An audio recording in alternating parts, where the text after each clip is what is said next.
Welcome to the explainer. So here is how to properly set up a multi-agent system with high quality outputs via the Hermes Agent, which is built by NousResearch. Look, if you've been following the AI space at all lately, you know that just throwing more agents at a problem, well, it usually just creates way more chaos. But today, we're going to fix that. Okay, let's map out the exact steps to structure your AI workforce. We'll be hitting 5 key areas today. First, a multi-agent dilemma. Second, role and tool isolation. Third, ensuring verified handoffs. Fourth, orchestrating with Kanban. And finally, building real-world workflows. Let's jump right in. Section 1, the multi-agent dilemma, moving beyond the messy group chat. The fundamental problem here is that most multi-agent frameworks basically turn your project into this untraceable, chaotic group chat when nothing actually gets done reliably. Generic AI frameworks often start with these abstract planners and executors, which just leads to untethered chats, really vague roles, and outputs you kind of just have to blindly trust. Hermes Agent workflows, on the other hand, start from the operator's actual workflow. It demands verifiable artifacts, strict role isolation, and highly structured coordination. It's literally the difference between a messy brainstorm confession and a finely tuned assembly line. All right, section 2, role and tool isolation, the first pillars of quality. Look, a researcher absolutely should not be writing the final code. True multi-agent work isn't just about blasting out a bunch of model calls at the exact same time. It's about giving each agent a very distinct identity and a specific specialty. Think about it. If a single agent writes the code and then reviews its own code, you've got a massive blind spot. Role isolation ensures a reviewer does not approve the very work they just produced. It's basic quality control. And to prevent agents from doing dangerous things, like, say, a researcher silently editing your production code base, you need really strict tool boundaries. Restricting an agent to only the exact tools needed for its specific job is absolutely vital here. So you might grant web search capabilities to a researcher, sure, but maybe you only grant file reading access to a reviewer. Setting a strict limitation stops cascade failures and major security issues right in their tracks. No exceptions.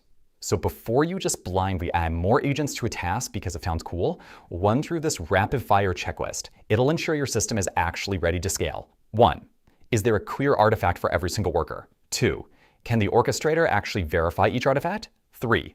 Are your API secrets securely stored in environment configs and not just, pasted carelessly into prompts? 4. Does each worker have a minimum toolset? And finally, does repeated know-how actually captured as a reusable Hermes skill? Honestly, if you can't answer yes to all of these, you really aren't ready for a multi-agent setup. Moving on to section 3, ensuring verified handoffs. Trust, but verify.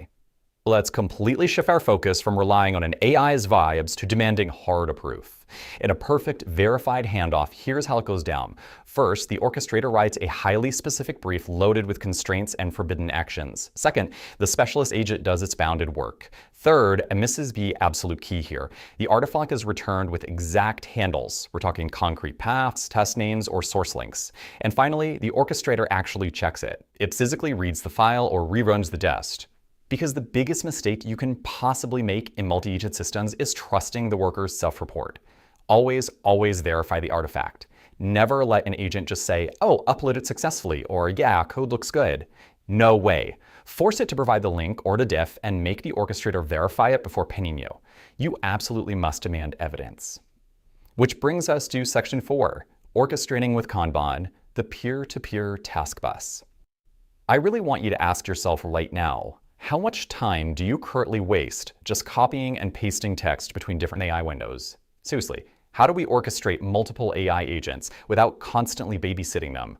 Because if you're manually assigning every single job and moving text from the researcher AI over to the writer AI yourself, well, you aren't an orchestrator. You're just a middleman. And that's exactly why the Kanban board is a total game changer. It promotes you from being a manual data entry middleman to a true workflow orchestrator.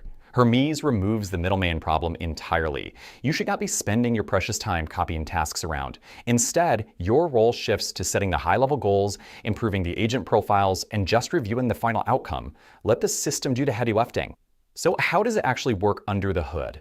Well, you simply drop a goal into a single triage prompt, and this 60-second dispatcher automatically breaks it down into subtasks. It uses a super reliable SQLite-backed Kanban database and runs quietly as an asynchronous background task. Then it auto-routes those subtasks to the right specialist based entirely on their specific agent descriptions. And amazingly, it even survives crashes by tracking worker PIDs. That means if an agent literally dies mid-task, the system detects it, reclaimed that stale claim, and automatically requeues the work without you lifting a finger. All right, section 5, building real-world workflows, putting the team to work. In a real production mesh, these specialist profiles delegate directly to each other. Consider a verified agent deployment. You've got the default profile handling global orchestration and user interaction, but then look at the specialists. Data AI handles all the database queries, K8sci takes care of Kubernetes deployment, and Replemio handles forecasting. In this peer-to-peer setup, if the forecasting agent needs data to calibrate its model, it just delegates directly to the data agent. It doesn't even need to bother the default orchestrator. Now that is true autonomous coordination. To put this into perspective, think about a content workflow where you implement what's called a build, review, QA loop. You completely isolate the content worker, who updates the titles, text, and internal links, from the reviewer, who audits for search intent and duplication. And they're both isolated from the QA worker, who actually runs formatting tests and rendering probes. The orchestrator simply steps in at the end to verify the final diff. Because each role has a totally different failure mode, keeping them isolated like this guarantees a pristine final output.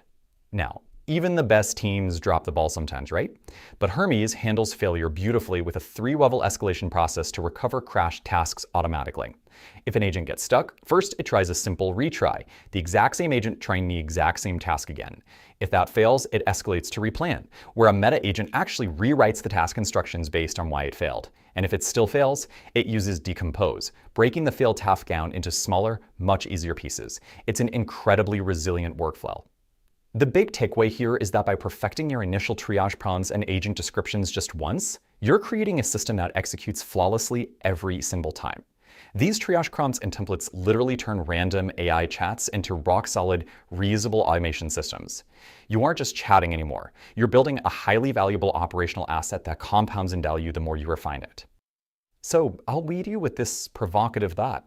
Are you still managing AI chatbots, or are you ready to orchestrate an actual AI workforce? It is absolutely time to step out of the messy group chat, apply these strict principles of role isolation and verified handoffs, and become the master orchestrator of your own